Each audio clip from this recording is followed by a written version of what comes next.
பத்திரிகை நண்பர்களையும் ஆட்டோகிராஃப் ஓட கிராஸ் அண்ட் காஸ்ட் அண்ட் க்ரூஸை மீட் பண்ணுறதுக்கு ரொம்ப ரொம்ப சந்தோஷமாக இருக்குது. இத்தனை வருஷத்துக்கு அப்புறம் ரொம்ப மகிழ்ச்சியாக இருக்குது. அதுவும் 21 வருஷத்துக்கு அப்புறம் ரீரிலீஸ் ஆகுது. நிறைய பேசிட்டாங்க இந்த படத்தை பற்றி, எக்ஸ்பீரியன்ஸ் பற்றி. இது கண்டிப்பாக ஹிட் ஆகும். ஏன்னா இந்த ட்ரெய்லர் பார்க்கும் போதே புதுசாக இருந்தது. அதுவும் சொல்லியிருந்தாரு. எங்களை அந்த அந்த இடத்துக்கு கொண்டு போயிருந்தாரு. ஒருத்தவங்களும் கனெக்ட் பண்ணக்கூடிய ஒரு படம். எங்கள் அப்பா ரீரிலீஸ் ஆகுதுன்னு சொன்ன உடனே, அப்படியாம்மா என்னை கூட்டு போய் படம் காமிக்கிறியா, நான் போய் பார்க்கணும்னு ஆசைப்படுறேன். அந்த மாதிரி எல்லாருக்கும் கனெக்ட் பண்ண வரக்கூடிய ஒரு படம். கண்டிப்பாக சேரன் சார் நெக்ஸ்ட் பேசுவார். பேசும்போது நான் கேட்குற ஒரே ஒரு கேள்விக்கு மட்டும் பதில் சொல்லுங்க. இது என்ன உங்களுக்கு பாதிச்சது, எத்தனை லவ் உங்களுக்கு இருந்ததுன்னு மட்டும் எனக்கு தெரிஞ்சுக்கணும்னு நான் ஆசைப்படுறேன். அதுக்கு லிஸ்ட் நிறைய இருக்கும்னு நினைக்கிறேன். அதே மாதிரி நிறைய விஷயம் இந்த படம் எனக்கு சொல்லி கொடுத்தது. இந்த படம் பண்ணும்போது நிறைய மன அழுத்தம், மன உடைச்சல் எனக்கு பர்சனலாக இருந்தது. அது கண்டுபிடிச்ச ஒரே பர்சன் பார்த்தீங்கன்னா சரி. ஆட்டோகிராஃப் சாங்ஸ் ஷூட் பண்ணிட்டு இருக்கோம். ஷூட் பண்ணிட்டு இருக்கும்போது ரொம்ப ரொம்ப மன கஷ்டத்தில் இருந்தேன். யாருக்குமே தெரியாது. நான் வெளியே ரொம்ப சிரிச்சிட்டு இருப்பேன், யாருக்குமே தெரியாது. நான் லைட் பண்ணிட்டு இருக்காங்க இந்த ஒவ்வொரு புக்லையும். அப்போ கார்னரில் உட்காந்துருந்தேன். அப்பா அவருக்கு என்ன தோணுச்சுன்னு தெரியல, பக்கத்தில் உட்காந்தாரு. என்ன பிரச்சனை உனக்கு அப்படின்னு கேட்டார். இல்லைப்பா ஒன்றும் இல்லைப்பா. இல்லை ஏதோ ஒரு பிரச்சனையில் இருக்கேன்னு எனக்கு தெரியும், எல்லாம் சரியாகும் ஓகே அப்படின்னு சொல்லி அன்னைக்கு ஃப்ரெண்ட்ஷிப் ஆனது தான் இந்த ஃப்ரெண்ட்ஷிப் 21 வருஷமா அவ்வளோ பெஸ்ட் ஃப்ரெண்டுன்னு சொல்ல முடியும். இந்த இண்டஸ்ட்ரியில் நான் மார்பிட்டு சொல்லிக்க முடியும். என்னோட dear best well-wisher and best friend யாருன்னு கேட்டால் நான் சரின்னு சொல்ல முடியும். எல்லாரும் கேட்பாங்க, ஒரு ஆணும் பெண்ணும் ஃப்ரெண்ட்ஸாக இருக்க முடியுமா அப்படின்னு அப்போவே கேட்டாங்க என்கிட்ட. இந்த படம் பார்த்துட்டு ஒருத்தருக்கும் மீட் பண்ணும் போதெல்லாம் இருக்க முடியுமா அப்படின்னு கேட்டாங்க. நாங்கள் ப்ரூவ் பண்ணிட்டு இருக்கோம். என்னோட டியர் ஃப்ரெண்ட் சரிப்பா, நீங்கள் கண்டிப்பாக இந்த படம் உங்களுக்காக வெற்றி அடையணும்னு ஆசைப்படுறேன். ஏன்னா இந்த படத்துக்காக அவ்வளோ உழைச்சிருக்காரு, எல்லாருமே சொல்லியிருக்காங்க. அவ்வளோ கஷ்டப்பட்டிருக்காரு. ரிலீஸ் ஆகணுக்காக எனக்கு தெரியும் அவர் எவ்வளோ கஷ்டப்பட்டிருக்காருன்னு. அதை ரிலீஸ் பண்ணதுக்கப்புறம் அவருக்கு அந்த அந்த சந்தோஷம், அந்த வெற்றி அடைஞ்சதுக்கப்புறம் எங்கள் எல்லாருக்கும் அந்த வெற்றி அவருக்கு கிடைச்சதுன்னா எங்களுக்கு சந்தோஷம் இருந்தது. ஏன்னா அவ்வளோ கஷ்டப்பட்டவர் அந்த படத்துக்காக. ஒவ்வொரு ஃப்ரேமும், ஒவ்வொரு விஷயமும், ஒரு கதாபாத்திரமும் நம்ம கனெக்ட் பண்ணக்கூடிய விஷயமா இருந்தது. எனக்கு பிடிச்சமான ஒரு படம், நான் நடிச்சதுலேயே எந்த படம் எனக்கு ரொம்ப பிடிக்கும்னு கேட்டிங்கன்னா ஆட்டோகிராஃப் சொல்வேன். கண்டிப்பாக ஒவ்வொரு பூக்களுமே சாங் நான் கண்டிப்பாக காமிக்கணும்னு ஆசைப்படுவேன். ஒரு சாங்ல எனக்கு எவ்வளோ எக்ஸ்பிரஷன் சொல்லி கொடுத்துருக்காருன்னா அது அந்த எக்ஸ்பீரியன்ஸ் எனக்கு போதும். ஒரு இதில் அந்த மாதிரி வரும். அதில் அவர் ஏதோ யோசனையில போறீங்க, யோசனையிலேருந்து நீங்கள் வெளியே அதுக்கப்புறம் நீங்கள் பாட ஆரம்பிக்கிறீங்க. இந்த விஷயம் வரை எனக்கு சொல்லி கொடுத்தவர்.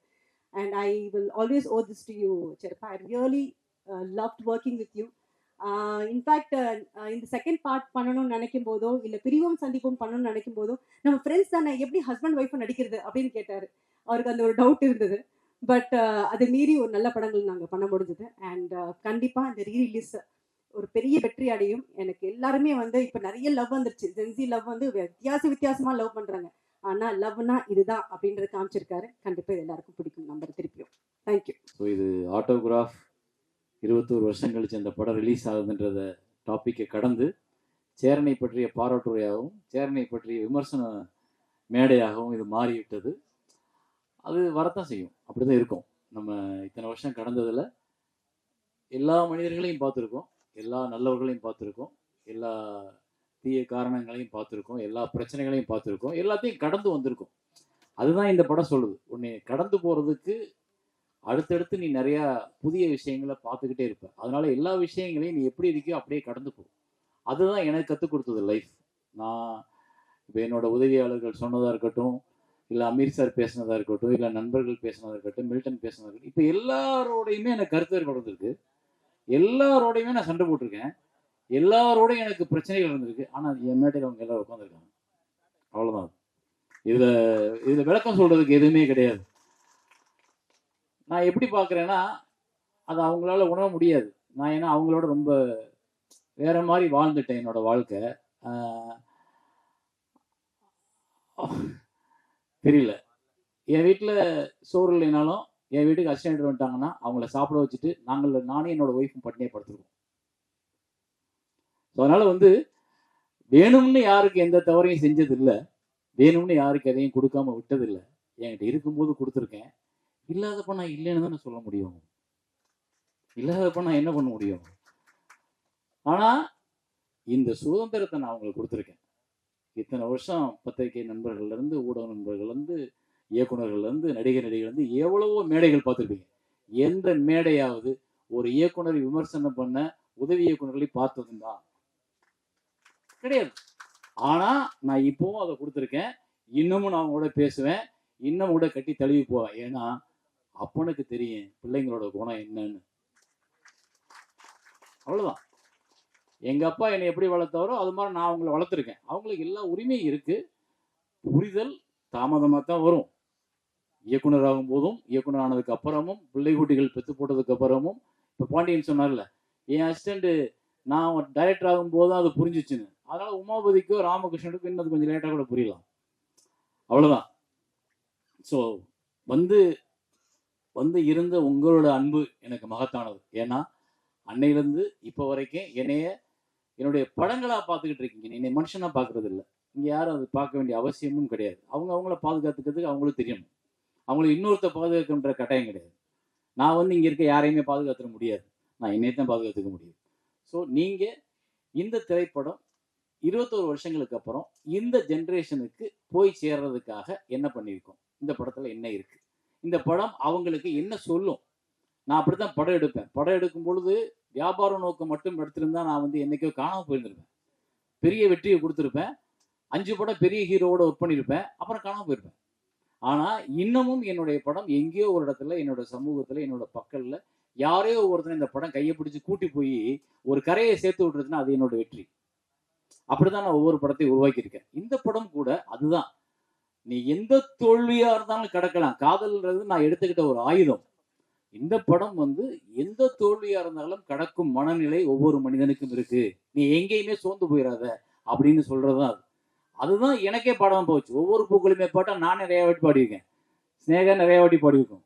அமீர் நிறைய வாட்டி பாடிப்பாரு. ஸ்னேகா நிறைய வாட்டி பாடிப்பாரு. அவங்களுக்கு அது வந்து போகும்.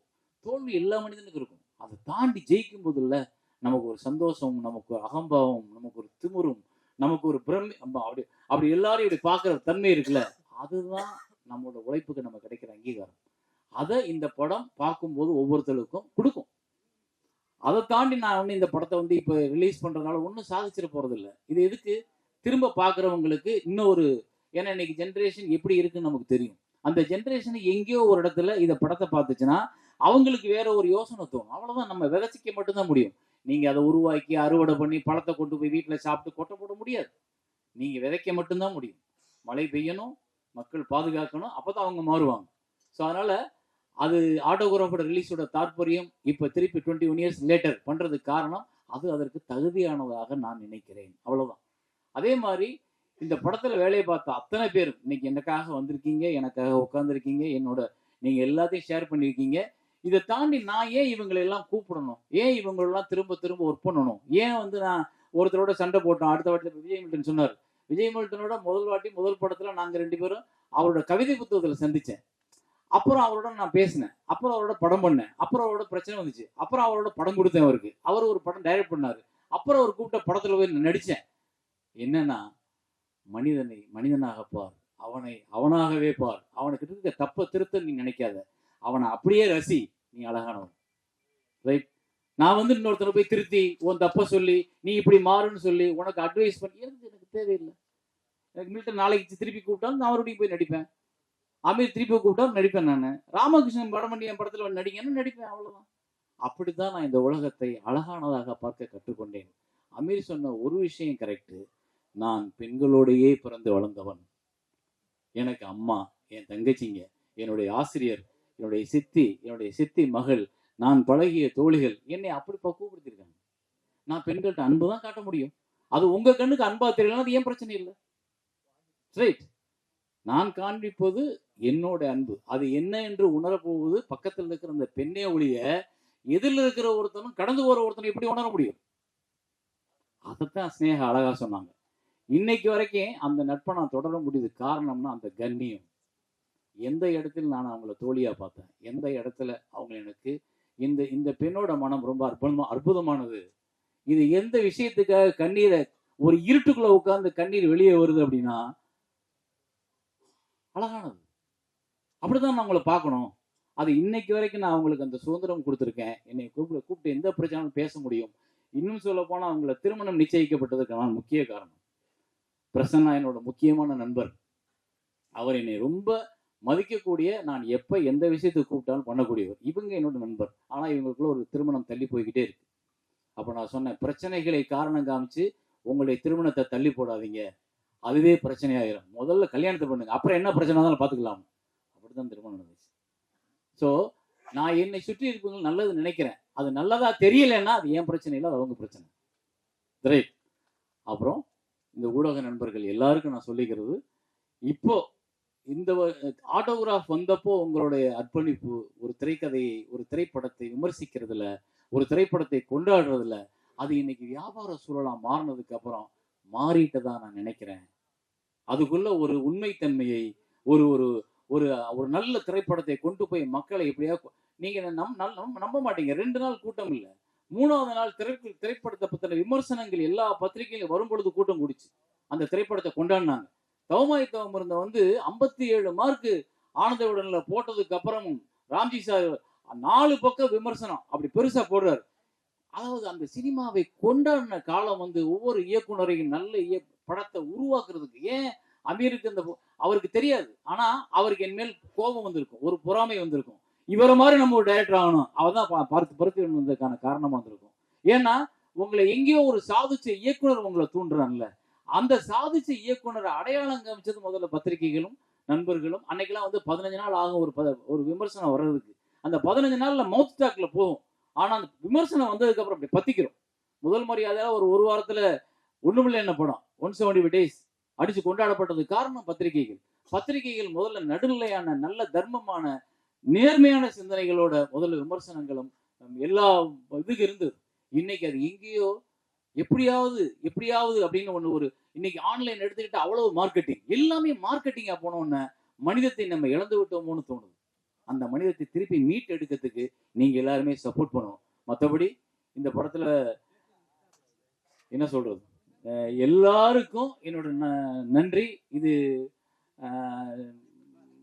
21 வருஷத்துக்கு அப்புறம் வந்ததுன்றது என்னால் நம்ப முடியல. ஏன்னா அவர் சொன்ன மாதிரி நான் திரும்ப உட்காந்து எடிட் பண்ணும்போது இந்த படத்தை நான் ஒரு 15 நிமிஷம் குறைச்சிருக்கேன். அப்புறம் இந்த படத்தை நான் கலர் கரெக்ஷன் ஃபுல்லா இந்தன்னைக்குள்ள சூழலுக்கு மாத்திருக்கேன். அப்புறம் இதுக்குள்ள முரளி என்ன சொன்னது மாதிரி டால்பி அட்மாஸ் கொண்டு வர்றதுக்கும், அப்புறம் அந்த மியூசிக் பழசாவே இருக்குமே, அது ஒரு கேட்ட ஃபீலை கிரியேட் பண்ணுமே, படத்தை அது கூட பழைய படம் ஆக்கிருமோன்றதுக்காக அதுக்குள்ள கொஞ்சம் புதுசா சில விஷயங்களை ஆட் பண்ணியிருக்கோம். ஸோ நான் பார்வையாளர்களை எங்கேயும் ஏமாத்த நினைக்கல. பார்த்த படம் தானே, போட்டா ஓடிடும், காசு வாங்கிக்கலாம், ஒரு 10 லட்ச ரூபா வந்தா லாபம் அப்படின்னு நினைச்சிடல. நான் ஒரு 50 லட்சத்தை செலவழிச்சு உங்களுக்கு நான் அதை எந்த விதத்திலையும் தொழில்ல ஏமாத்துறவனா இருக்காம உண்மையானவனா கொடுக்கறதுக்கு ஒரு படத்தை ட்ரை பண்ணியிருக்கேன். ஸோ அதை நீங்க பார்க்கணும், மக்கள்கிட்ட கொண்டு போய் சேர்க்கணும். நன்றி எல்லாருக்கும். ரொம்ப காலதாமதம் ஆயிடுச்சு, மன்னிச்சுக்கோங்க எல்லாரும். ஏன்னா அது ஆரம்பிக்கும் போதே காலதாமதம் ஆச்சு. கடைசியா இவ்வளவு நேரம் ஆனதுக்கு உங்க எல்லாத்தையும் நான் மன்னிப்பு கேட்டுக்கிறேன். கடைசியா ஒரே ஒண்ணு, இந்த நிகில் முருகன் இவர் என்னோட ஒரு 30 வருஷமா என்ன இப்ப எல்லாரும் சொன்னாங்கல்ல, இவர் என்னோட 30 வருஷமா பழக்கம். அதாவது வாழு என்ன போட்டீங்க, உங்களால் நான் உங்களுக்காக நான், இது ஜெயலலிதா அம்மா சொல்லல, முத இவர் தான் சொன்னார். இவரோட விசிட்டிங் கார்டுல அப்படி இருக்கும். இவர் ஒரு டிவி சீட் எடுத்துக்கிட்டு பாலு ஜுவல்லர்ஸுக்கு வருவார். பாலு ஜுவல்லர்ஸ் வரும்போது பார்த்தேன், அன்னையிலிருந்து இன்னைக்கு வரைக்கும் இவரோட நட்பில் தான் இருக்கேன் நான். அதே உரிமை, அதே அன்பு, அதே இதுல இருக்கேன். அவரை நான் இந்த படத்துக்கு நீங்க பண்ணுங்க. முதல்ல ஜான்சன் சார் பண்ணாரு படம் ரிலீஸ் அப்போ, அவர் இன்னைக்கு வர முடியல. இந்த இடத்துல எல்லா ஹீரோவும் கதை சொல்லும்போது கூட்டி போனது வருதான், அவங்க பண்ண மாட்டேன்னு சொல்லது என்கிட்ட மறைச்சது வருதான்.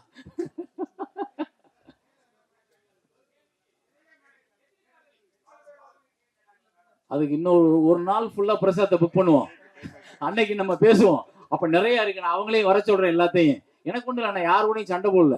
அவங்க எல்லாரும் நான் கூப்பிட்டா வருவாங்க, எல்லாரும் இருக்காங்க. அப்புறம் இந்த இடம் 2 விஷயத்துல முக்கியமானது, அதை நான் ஞாபகப்படுத்த ஒரே ஒரு 2 நிமிஷம். இந்த திரையரங்கத்துலதான் படத்தோட காப்பிய திரு பாலு மகேந்திரா அவர்கள் அந்த கடைசி சீட்ல உட்கார்ந்து பார்த்தார். அவர் மட்டும், யாருமே கிடையாது. நாங்க அவர் படம் பார்த்து முடியறதுக்காக அங்க நின்றுட்டு இருக்கோம். படம் முடிஞ்சிருச்சு, அவர் இப்படியே உட்கார்ந்துருக்காரு. சரி, அவரு அதுல இருந்து வெளியே வந்து வரட்டும்னு உட்காந்துருக்கேன், நின்றுட்டு இருக்கேன். அவர் அப்படியே உட்காந்துருக்காரு, அசைவே இல்லை, அப்படியே உட்காந்துருக்காரு. 10 நிமிஷம் ஆச்சு. 10 நிமிஷம் கழிச்சு நான் மெதுவா அப்படி நடந்து இந்த இடத்துல வந்து நிக்கிறேன், அசைவு இல்லை. எனக்கு கொஞ்சம் பயமும் வந்துச்சு.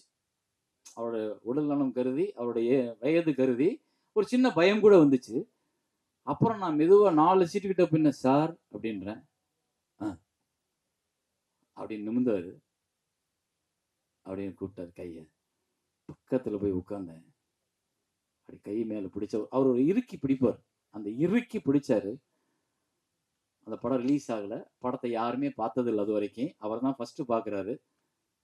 உன்னை இந்த தமிழக மக்கள் தலைமையில தூக்கி வச்சு கொண்டாட போறாங்க அப்படின்னு சொல்லி இந்த உச்சி மண்டையில எனக்கு முத்தம் கொடுத்தார். அந்த இடம் இது. அது இப்ப எனக்கு ஞாபகம் வந்தது. அந்த மனிதனை நான் வணங்கணும்னு நினைக்கிறேன். நன்றி, வணக்கம்.